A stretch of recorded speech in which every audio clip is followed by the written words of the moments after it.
USC football coach Lincoln Riley messed up the Michigan game. He's the reason they lost. I'll tell you what I'm talking about. Locked On Big Ten starts right now.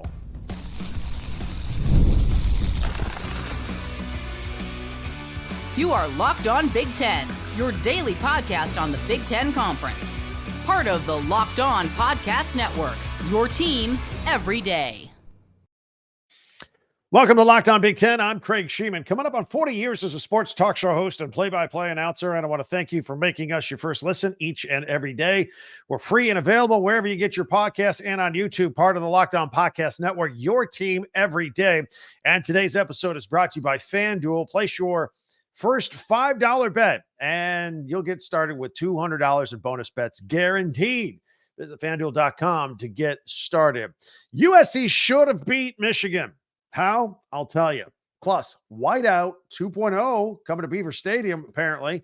And I want to ask you Buckeye fans about your quarterback rotation. Hang for that. Plus, Tuesday tweets. Great stuff. All coming up. Hang for all that. But I'm here to tell you that USC head football coach Lincoln Riley flat out cost the Trojans a win in the Big House Saturday against Michigan. He was the reason they lost. Now, that's a pretty harsh statement coming from me, but I believe it to be true. Michigan was largely one-dimensional, and they passed for just 32 yards in the entire game, and it looks like that's how it's going to go this year for Michigan. Lincoln Riley's game plan seemed to be one-dimensional as well, which is weird. It's a head-scratcher. A couple of reasons. First of all, Lincoln Riley has a reputation for being an offensive wizard, and coming off a bye week, that offensive wizard had 2 weeks to prepare for this game, and yet his game plan was to out Michigan. Very few people out Michigan. On paper, USC had a lot of advantages over Michigan. A better quarterback, half a dozen wide receivers that'll be playing in the NFL someday. Michigan doesn't have any. And yet, Riley's game plan in the first half was to run the ball up the middle again and again and again. Here's the problem with that. If there's one major advantage that Michigan had over USC and everybody else they play for that matter, it's the middle of the defensive line. You don't run against Michigan. They've got the best defensive tackles in all of college football. You got Kenneth Grant, the nose tackle. You got defensive tackle Mason Graham. They're going to be first-round picks in the NFL draft in April. Grant is 6'3", 339 pounds. Graham is 6'3", 320 pounds. Both of those guys can move, but offensive lines can't move them. I was perplexed watching this game plan unfold on Saturday, and yet Lincoln Riley kept running at both of them. Why? Maybe, this is one USC fan told me this.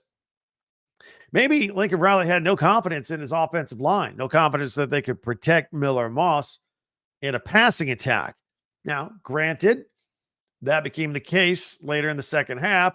Moss did spend most of the second half on his back when the Trojans did decide to change things up and start passing the ball because they were down by 2 scores. But they had to throw, and they started to have some success. Miller Moss, that's a tough kid. He took the hits and kept on throwing, kept getting up. But by and large, it worked.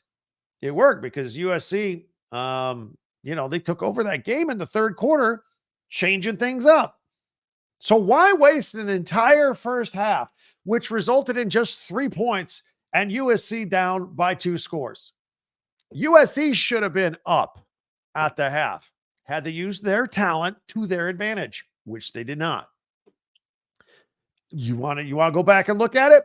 USC's first 3 drives, all 3-and-out punts, all of them. Netted 0 yards, as a matter of fact, those first 3 drives. Their fourth drive lasted 4 plays, and then they punted. The first 3-and-out Woody Marks ran the ball twice for -2 yards. Their second drive, Woody Marks busted off a 5-yard run. Congratulations. Their third drive, Woody Marks ran twice for 1 yard. Their fourth drive, Woody Marks rushed once for 1 yard. What's the definition of insanity, folks? It's doing the same thing over and over and over, expecting that there will be a different result. Not the case. Running right at Michigan's 2 best defensive players was futile. It wasn't smart, and it wasted 4 drives. Now, during USC's fifth drive, late in the half, Lincoln Riley decided, hey, maybe this running game isn't going to work.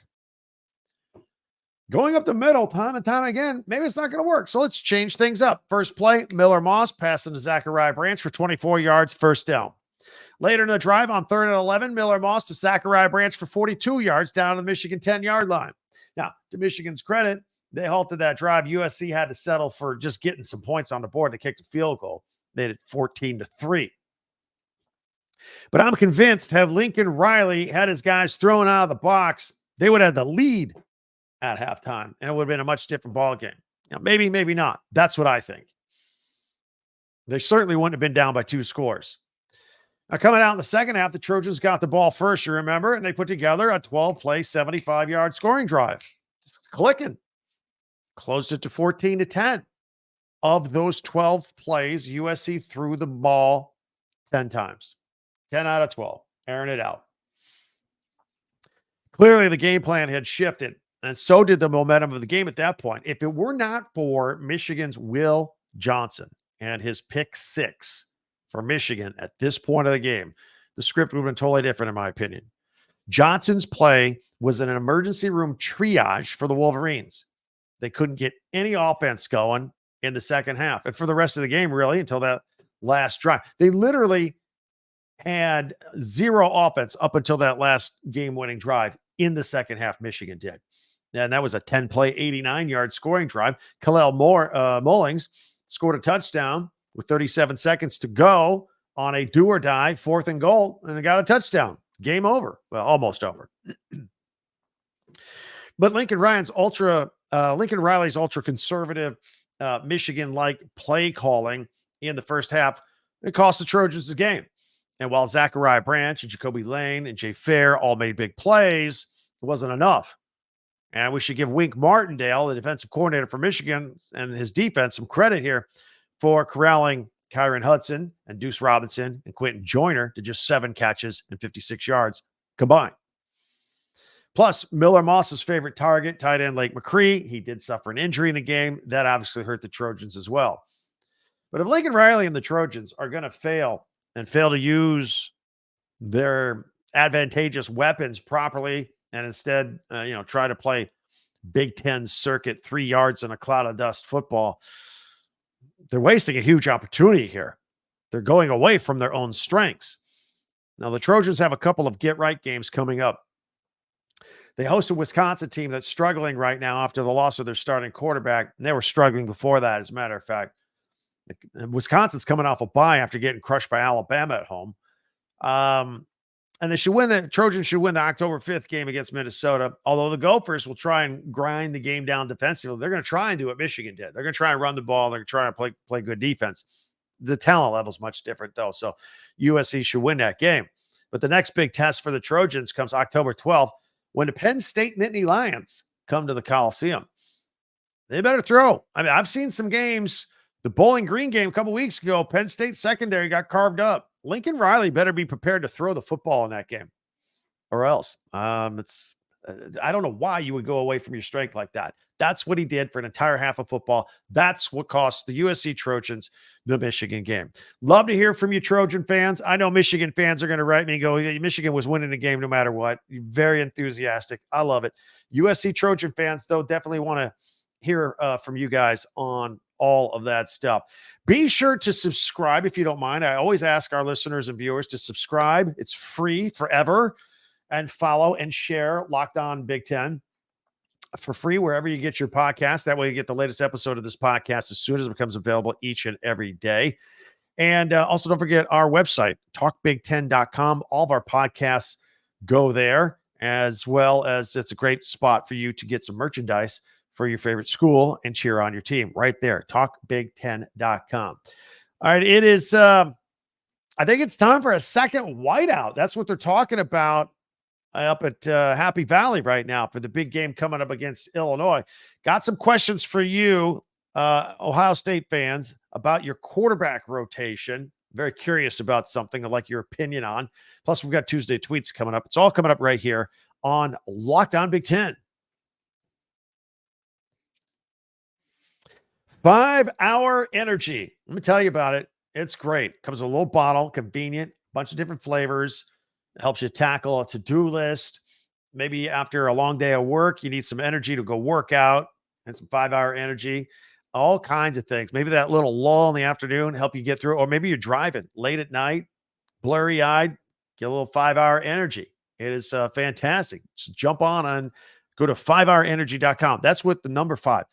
5hourenergy.com and get some 5-Hour Energy product today. You can use my promo code for this, Locked On CFB, and receive 20% off your order. And this offer is only valid until September 30th. On one order cannot be used with other promotions. The code is not good on other subscription orders, but you can go to 5hourenergy.com today. That's 5hourenergy.com. I want to thank you guys for making Locked On Big Ten your first listen each and every day. Thank you, you everydayers out there. Meanwhile, be sure to subscribe on YouTube, share, follow, and like Locked On Big Ten, your team every day. And don't forget to peruse by our website, talkbig10, 10.com. We put all of our podcasts there. You can catch up on yesterday's podcast if you missed it, and get free, get merchandise from your school there as well. Talkbig10.com. All right, you may have noticed when the schedules came out in the summertime, they had kickoff times and networks for the first 3 weeks. And then most everything for the rest of the season, almost everything, is to be determined. Networks like to decide, all right, we've got the right to this team. They've got a better record, and pull it all together. It's all kind of flying together. We have the TV schedule for this entire weekend. We start off with some more Friday Night Lights on the Friday night package on Fox, 8 o'clock Eastern. Washington at 3-1 is going to travel all the way across the country and take on the 3-0 Rutgers team. Saturday, the big noon game on Fox is Minnesota with a 2-2 record taking on 12th ranked Michigan, who comes in at 3-1 off of the big win over USC. Maryland is 3-1, but Indiana's 4-0. Those two collide on the Big Ten Network at noon. Nebraska is 3-1. They're at Purdue. Purdue struggling at 1-2. That's a noon game on Peacock. Wisconsin, as we mentioned, going out to Southern Cal to take on the 13th ranked Trojans. Both teams 2-1. That's the 3:30 Eastern time game on CBS. And number 3 Ohio State, 3-0, taking on Michigan State, 3-1. That's a 7 o'clock Peacock game. Then a battle of ranked teams. Number 19, Illinois, 4-0. Taking on number 9 ranked Penn State, 3-0. That's the 7:30 NBC Big Ten Saturday night game.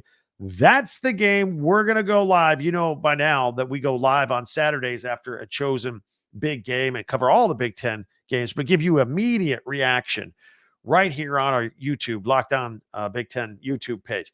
So about 11 o'clock Eastern time, 8 o'clock Pacific, you can catch us live on Saturday. Going to be after the Illinois-Penn State game. Got another late one out west. Oregon, ranked 8th, 3-0, taking on 1-2 UCLA. That's 11 p.m. Eastern, 8 o'clock Pacific on Fox. So that's the TV schedule for this weekend. I mentioned how we're going to go live after the Illinois-Penn State game, right? Well, one of the greatest home field advantages in all college football is the Penn State whiteout game. Under the lights, national TV, big opponent, over 100,000 people wearing white and screaming at the top of their lungs for 3.5 hours. It's awesome. There was a lot of discussion this summer which game would be the whiteout this year. Now, many wanted it to be Ohio State because they're good and gives Penn State a little bit of an advantage there. But there's all these TV contracts to consider. And the Ohio State-Penn State game, it seemed destined for big noon on Fox. That's not nighttime. That doesn't really count with the whiteout atmosphere. So the higher-ups there at Penn State decided a while back that the whiteout game would be the Washington game, sort of a welcome to the Big Ten moment, if you will. But that game's not till November 9th. It's a little later than most Nittany Lion fans want it to be. But now that Illinois is coming to Beaver Stadium this weekend, under the lights, national TV, both teams top 25, Big Ten Saturday night.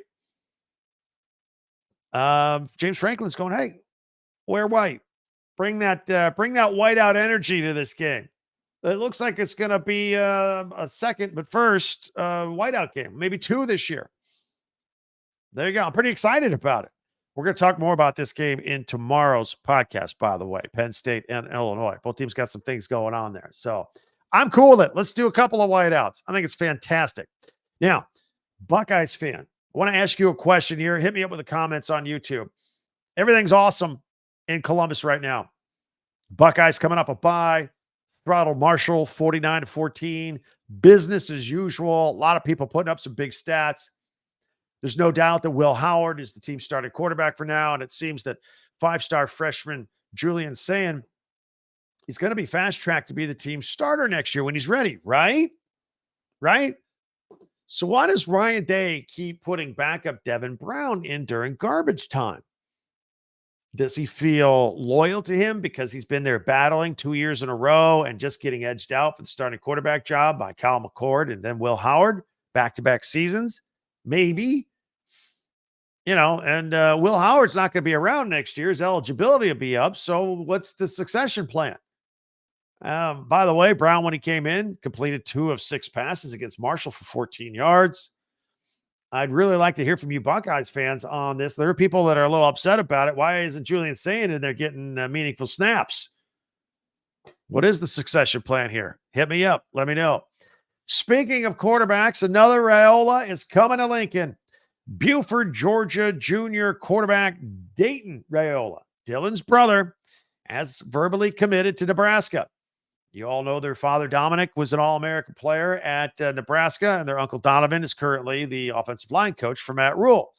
The legacy continues, is what the new, younger Raiola tweeted out.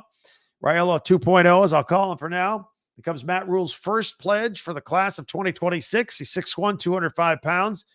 And his high school team is currently 4-1 and is the 6th ranked team in the state of Georgia. It's going to be exciting. I'm sure you guys in Nebraska are pretty pumped about that news as well. All right, coming up, I'll look at Tuesday tweets. You guys get more and more awesome at this. This is one of my favorite segments of the week. It's coming up next. I'll show you what we've got right here on Locked On Big Ten. Hey, NFL fans, you can start the season with a big return on FanDuel, America's #1 sportsbook. So when you get a hunch right in the middle of the game, you can check out the latest stats, view live play-by-play, and a whole lot more on the same page where you place your bets. And you'll get started here with $200 in bonus bets guaranteed when you place your first $5 bet. That's at FanDuel.com. FanDuel.com, America's favorite sportsbook. Hey, since it's Tuesday, let's look at the Tuesday schedule. I like the Phillies to beat the Cubs. I like the Guardians to beat the Reds in a Battle of Ohio in the last week of the season. Tigers to beat the Rays. They are red hot, the Tigers are right now, but the Twins are trying to hang with them. Twins will beat the Marlins, and I will take the under on the runs scored in the Padres-Dodgers game. So you can check all that out right there at FanDuel, America's #1 sportsbook. FanDuel.com. Check it out today. All right, it is time for our Tuesday tweets. We're going to put them up here. If you're on audio only, I will go ahead and describe these in detail as best I can for those that are watching on YouTube. No problem. All right, we're going to go full screen here. Got about a dozen of them to share. This is at Big Ten football. It is it's a video of the 86-yard touchdown run by Quinshon Judkins, and it is the 3rd largest run in Ohio State football history. This was Saturday against Marshall. A lot of guys put up some big stats and big performances for Ohio State this weekend. This is cool. This is from at the Big Ten Network, but it's an NFL shot. Why? Well, it's of the Chicago Bears. Rome Odunze, the rookie wide receiver, caught a touchdown from Washington in the national championship game, right? Caught a touchdown pass from rookie Caleb Williams out of USC. For both of them, it was their first career touchdown. First one thrown by Caleb Williams, first one caught by Rome Odunze. Now they're play fighting for the ball. Who gets to keep the ball and put it on their mantle? You have to cut this one in half and share it, I think. Meanwhile, what else we have here? This is from at Reddit College Football. It says Michigan beat USC with just 32 passing yards at a final drive that ended with a power running game touchdown. And then it says literal definition of Big Ten hazing. That's right. That's right. Welcome to the Big Ten, USC. Here is one from at University of Michigan football. Picture of Will Johnson. Says the most pick sixes in school history. He's got 2 already this year. Had one in Fresno in the first game of the season against Fresno State. And, of course, this weekend had a game-saving one against the USC Trojans. Pretty cool. Here is, this was awesome.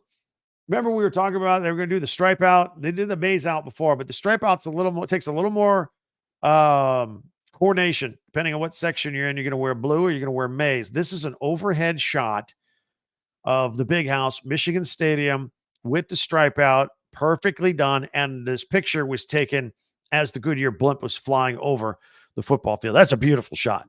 That should be on the media guide next year, probably. Let's see here. This is at the Wolverines, thewolverine.com. Jim Harbaugh with a quote about Michigan. He noticed, that was power, he said. So he was very impressed. He noticed, and then he lives in Southern Cal where the Trojans are coming back home. It's all on the news all over there too. So he was very proud of it. This is from our friend at Swanky Wolverine. He showed the Khalil Mullings 60-plus yard run at the end of the game to put Michigan in position to win, to put Michigan in position to win this game. And you can see closely on this video, he put a cape. There's a cape flowing behind him like he's a superhero. With a strong power run like that, I thought Khalil Mullings needed a cape, he said. That's right. He was a hero. Hey, here's from at PFF_college. It's a picture of Brett Bielema, the head coach of the Fighting Illini. They are now 4-0 for the first time since 2011. Get ready to take on Penn State this week. Here's a dejected PJ Fleck from gopherhole.com. Gophers PJ Fleck now 1-7 all time versus the Iowa Hawkeyes. Hawkeyes got something going on. They're like Michigan. They don't pass for any yards, but they're putting points on the board.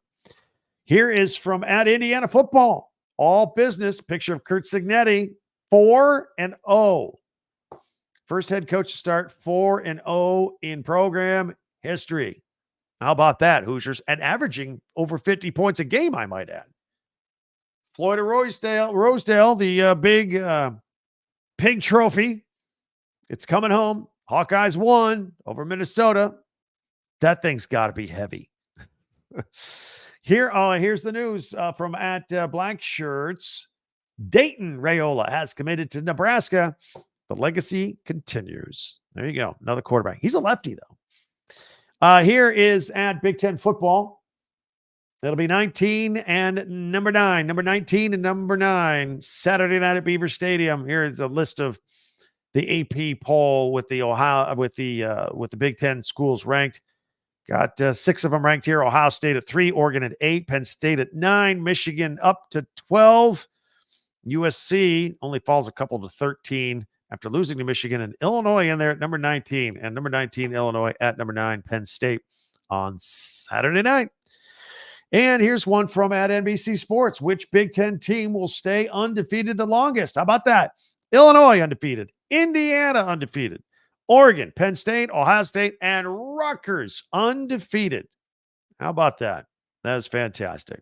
All right, that's a look at our Tuesday tweets. Follow us on Twitter at TalkBig10, or X if you want to call it that, at TalkBig10, number 10. Always appreciate hearing from you there. Also, we have comments. You guys exchange and get after each other a little bit on YouTube. That's always fun. Feel free to continue doing that. I'll try to jump in and respond as I can as well. And then don't forget our website, TalkBig10, number 10, talkbig10.com. All of our podcasts go there. This one will go there when we're done. We'll group it under USC. We group it under by the school we kind of focused on that day. We have them chronologically and also by school. And while you're there, pick up some new merchandise to support your favorite team at talkbig10.com. That's always a lot of fun. While you're there at the website, go back and catch up on a couple of podcasts you may have missed. And then I also invite you to check out our friends for a second listen at Locked On College Football. They're there every day as well. All the stuff on and off the field around college football available on YouTube and wherever you get your podcast. Part of the Locked On Podcast Network, your team every day. Again, tomorrow, going to look at that Penn State, Illinois game. at Happy Valley this weekend. A little bit of a preview there. Any breaking news along the way, we'll have it right here as well. As always, we always appreciate our time together. Can't wait to talk to you again tomorrow. Thanks for checking us out. Spread the word that we're out here.